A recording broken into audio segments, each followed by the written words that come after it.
The cell phone. Where would we be without them? They help us in so many ways. Instant communication with people everywhere. Access to our email, giving us directions, organizing our lives and calendars, warning us of emergencies.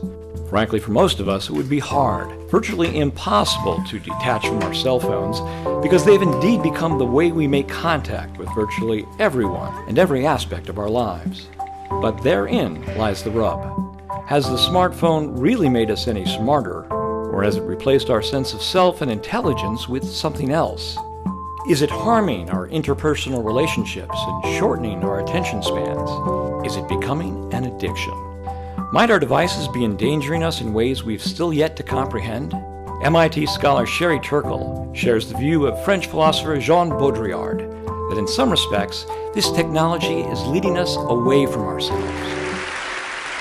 Our little devices, those little devices in our pockets, are so psychologically powerful that they don't only change what we do, they change who we are. And her point of view is now being echoed, even in popular culture. We sit at home on our computers measuring self-worth by numbers of followers and likes.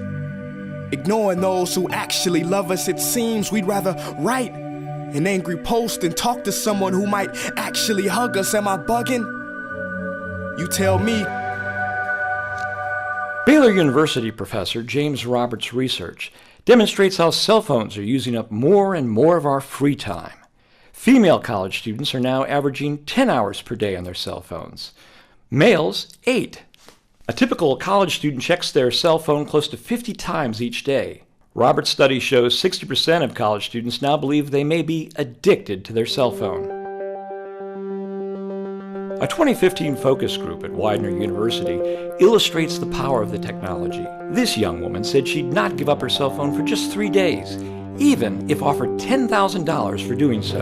I don't know, I personally would never give up my phone for even 3 hours, let alone 3 days, because I just feel like I've become so dependent on my phone. Roberts' research also suggests cell phone use is lowering academic performance.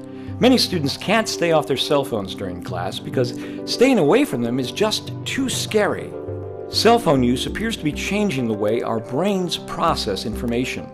Our brains simply can't stay focused on too many things at once.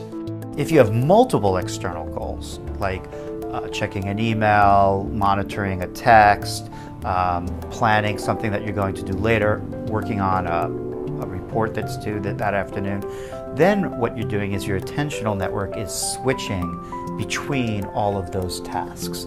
We're really moving the attentional network that only has the capacity to direct its full resources at one task to each of them. And with each of those switches, there is a performance cost. We call it a cost that degrades the performance from what might be an optimal level if it had a sustained focused attention. Pulitzer Prize-winning reporter for the New York Times, Matt Richtel, examines the broader implications in his 2014 bestseller, A Deadly Wandering. It is a device that on its face provides entertainment, information, communications, but it is it is wired into us so deeply that it is working on a much more primitive level than that, on the most deep social and neurochemical levels. While the question of whether or not cell phone use is an addiction or merely a learned habitual pattern may be a matter of nuance, the reality is that we are increasingly finding our lives more and more tied to these devices, with some profound consequences. Initial research from around the world points to potential difficulties stemming from cell phone dependency, conflicts in marital and romantic relationships, depression, a demise in academic performance, and of course, a reduction in safety. A 2012 report showed that texting and walking accidents quadrupled in the 7 years surveyed, and the U.S. National Safety Council estimates that about 1 out of 5 crashes results from talking on a phone while driving. And there's not much difference between those who hold their phones and those who drive while talking via Bluetooth device. Texting and driving results in another 6% of the accidents. And about 6,000 people are killed each year in the U.S. when cell phones are used while driving. JC Good was on her way home from her college graduation in 2008 when a texting and driving accident altered the course of her life. You know, my brother came after work and I said, "Jared, what's going on? Why aren't Mom and Dad coming to visit me on my birthday?" And he explained that I was in a car wreck and Mom and Dad were in the same car as me and neither of them made it out. I couldn't live without my parents. They couldn't be gone. JC and her husband opted to do something rather than just wallow in the pain. Today, the couple talks to students and corporations on a regular basis. These crashes affect entire communities, and at the rate it's going, you know, there's not going to be a community left untouched. It never stops hurting. It never hurts less. But I guess the thing that does make it easier is that you get used to how it feels. You know, every now and again I'll have a day that I'll think, oh, I need to call Mom. But that doesn't happen so much. You know, that used to happen every couple of days. Now it only happens every couple of months.